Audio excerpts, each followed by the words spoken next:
Alright, yes, nkulamusizaako nnyo mukwano gwange najje sinzo bango otuuliriza bwe bali kwekuumira ku Yugi Update TV. Kakati nno akawungezi k'olwaleero ebiva amawulire agakwata ku kibiina si malungi. Oluvannyuma lwa General Muhoozi Kainerugaba okuvaayo n'ayisa post ku mukutu ogwa social media nga bulijjo bw'eri enkola ye okuba ng'agenda maaso n'opostinga ng'awooninga naddala exercise zonna zonna ezigenda maaso ku kibiina kino ekya National Unity Platform. Oli ku Yugi Update TV ku sinziro bango otuuliza gwatanatuyungako kkirira wansi waliwo ekigambo subscribe kikoneko obeere nga otwegatta kabali emitala w'amayanja mbanirizaako nnyo mukola ky'amaanyi nnyo okwekuumira ku mayengo aga Yugi Update TV era nga mbalamusizaako nnyo mbalamusizaako nnyo ekyensusso. Tujjukira bulungi nnyo si gwe mulundi ogusoose Muhoozi Kainerugaba Chief of Defence Force sigwe gusoose okuba ng'agenda maaso n'okuwooninga abawagizi ba National Unity Platform saako ne bammembers baakyo okwambala red uniform eno eriko atayazi.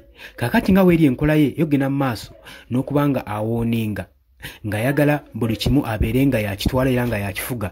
Yagamba nti red attires zino zigenda maaso n'okusoomooza ebitongole ebikuuma ddembe era nga bibateeka ku bunkenke ddala nno nnyo.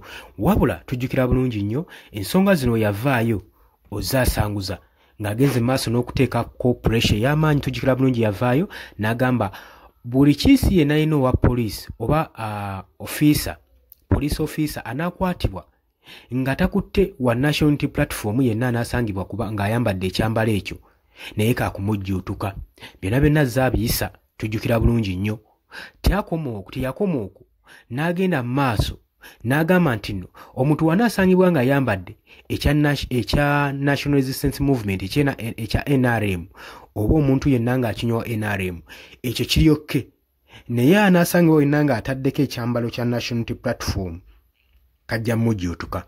Ebyo ebiseera tubijjukira bulungi nnyo.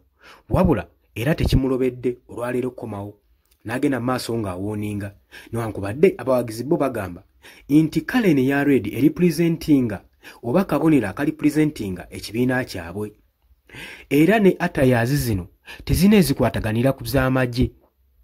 Wabula tujjukira bulungi nnyo bajjenoozi ab'enjawulo baakavaayo enfunda eziwera nga babanja parliament nga babanja Abofi minisita avunaanyizibwa mu by'okwerinda aveeyo atangaaza eggwanga baleete clarifications bakiralifayinge oba bakakase ebyambalo by'amagye bye balina okwambala bajje babiteekewo.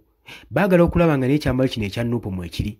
Baagala parliament eveeyo balambike ebyambalo kala z'amagye zerina okwambala baleme kubeera awo nga banyigiriza eggwanga kubanga kino balabanga akazannyo akagenda mu maaso n'okuba nga banyigiriza ekibiina ekimu ekiri ku ludda olw'opposition ekya National Unity Platform okusobola okulaba nga bakikanga nga bakitiisatiisa kibulwe n'abawagizi. So nga bulijjo tulaba wano abamu nga bambadde uniform za NRM nga bayinaayina era nga balya butaala nga tewaliwo abakwatako.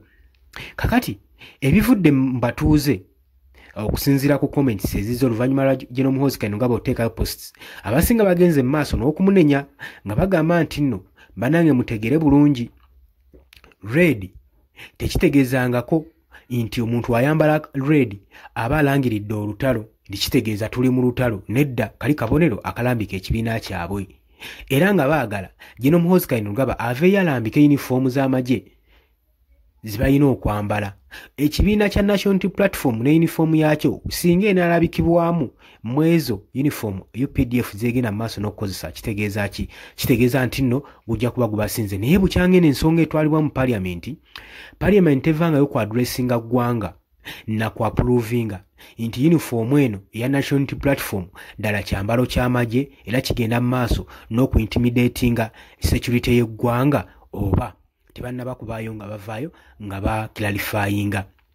Wabula mukana akaseera nga tutuuse mu kalulu ka 2026 tulaba nga okuwooninga saako n'okutiisatiisa abawagizi b'ekibiina kino abambala uniform eno bo bagamba eno uniform bagyambala kubeera nga ebalaga bumu so n'okulaga okuba nga bali ekintu kimu eri ekibiina kino ekya National Unity Platform saako n'okubeera eri close eri omukulembeze w'ekibiina kino Robert Kyagulanyi Ssentamu newankubadde ate ebibiina ebirala ebiva mu gavumenti ng'ekya National Resistance Movement PRU bivayo nga bivumaganya ekyambalo kino ekigenda mu maaso n'okubanga kiriko attires ezifaanana ez'amagye.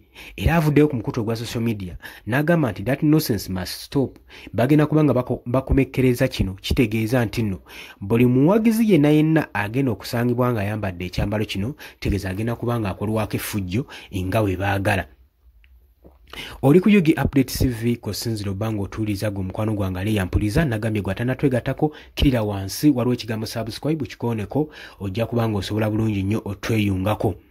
Tulabye enfunda eziwera abaana bajja bakwatibwa ab'ekibiina kya National Unity Platform naddala abawagizi nga basangiddwa nga bambadde kikyambalo kino ekimyufu ekirambika kala y'ekibiina kyabwe gye bawagira. Naye gavumenti tevangayo bantu bano abakwatibwa kubalaba nga babakubye mu kooti nga babavunaana okwambala ekyambalo kino, wabula we babakwata ne batwala mu kkomera ate emisango gye babateekako giba mirala nnyo. Kati ne twebuuza ddala gavumenti kikyeyagala. Era ekibiina ekiri ku ludda luno oluvuganya gavumenti ekya National Unity Platform kiri ku bunkenke eri ab'ebitongole ebikuumaddembe okwetwalira obuvumu nga nabo tebatidde namu okwenyigira mu by'obufuzi bye bireese embiranye bwe bagamba, kubanga singa gino Muhoozi Kainerugaba abadde Newto nga tali ku kibiina kyonna kyonna kyeyesimbyeko nga CDF ow'eggwanga yandibadde ensonga zino yazeebalama era nga yazeesuula dda muguluka. Naye wabula olw'okuba nti nno banyoomoola era ne bamenya etteeka eribakugira okuba nga bafuuka bannabyabufuzi, jjukira nti nno Article 105 mu amendments yakolebwa mu UPDF amendment egamba nti teri military officer akkirizibwa kwenyigira mu byabufuzi singa abanga akyali mu office era nga akyayambala uniform y'amagye.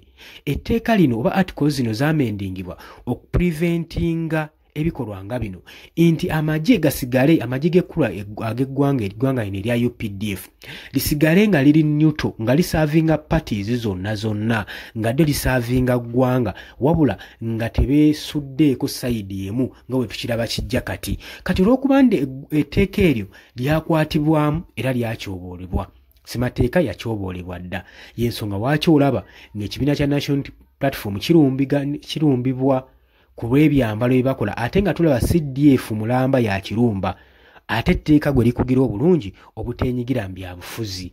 Kitegeeza nti nno twandibadde tetulaba era oba otunuddemu ennyo olaba ng'enkaayana zisinga kuva mu bitongole ebikuumaddembe abo bali mu buyinza era ng'ate bali mu magye oba nga bali mu security forces, so nga Ssemateeka akugira ddala bulungi nnyo.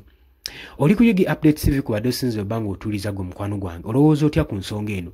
Jangu mu comment section otangaze eggwanga okusinziira ku ndowooza yo. Mbaagala nnyo, mwebale kwekumira ku Yugi Update.